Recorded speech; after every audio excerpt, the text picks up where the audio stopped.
Hanggang sa...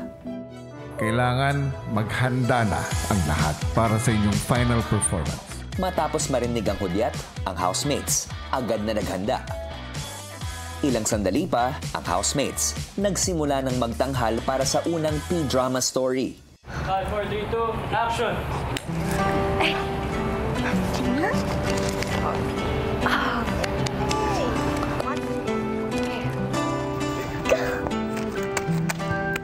Tunghayan natin ang isang kwento tungkol sa dalawang magkababata. Pinaghiwalay sila ng tadhana, ngunit muling pinagtagpo ng pagkakataon. Paano nga ba magtatapos ang kanilang kwento makalipas ang mahabang panahon?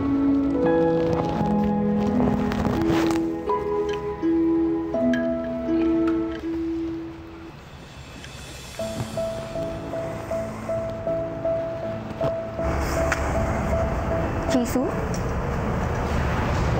Jisoo? Daisy? Masaya kong Balik ka nga. makita ka muli. Ang tagal kong hinintay ito. Namiss kita. Tupatin pa yung pangako natin na tayo lang. Ikaw, ba't ka ba bumalik? Ay, Ba't ka bumalik? kasi Bakit, Jisoo? Bakit? mahal na rin kita.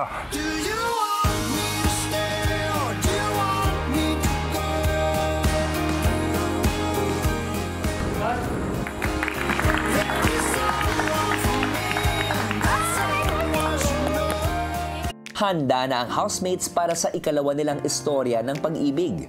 Ito ay isang kwento tungkol sa dalawang taong natagpuan ang isa't isa sa hindi inaasahang pagkakataon. Dalawang taong mula sa magkaibang mundo, pero magkadugtong ang mga puso. Hi! Guys, sa wakas, natuloy din tayo! Tara, simulan na natin to sa tanungan. Mainit na tanong agad, ah. Oh, yun. Gusto ko yan. Ano ba yung hinahanap-hanap nyo palagi? Sige. Ako muna. Okay. Para sa akin, syempre si Kira.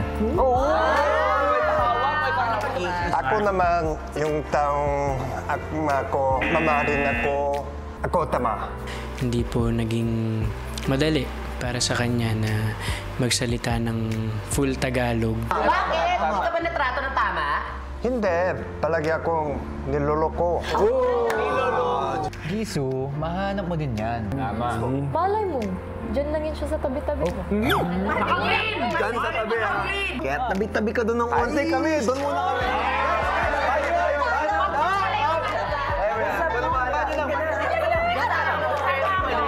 Ano ba yan?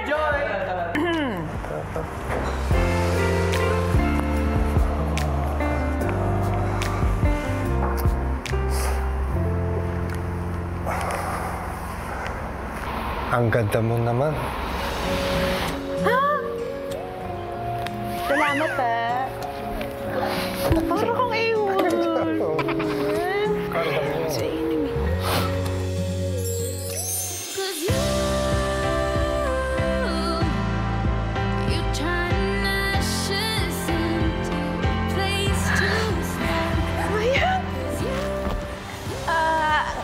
Sorry nga pala kanina, sabi mo, naloko ka na?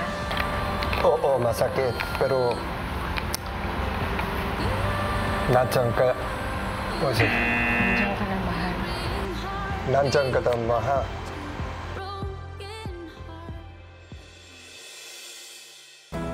Makalipas ang 2 buwan.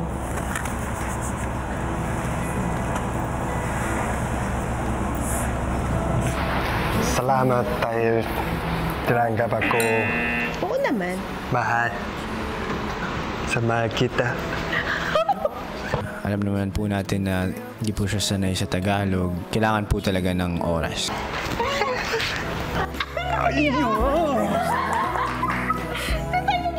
Palawan? Oh, let's go! And cut! Palakpakan si Jisoo! Ilang sandali pa, ipinatawag ni Kuya sina Dustin at Will. Una sa lahat, binabati ko kayo dahil nagawa ninyo ang inyong task. Thank you, Kuya. Salamat po. Pero, ang tanong, napagtagumpayan nyo nga ba ito?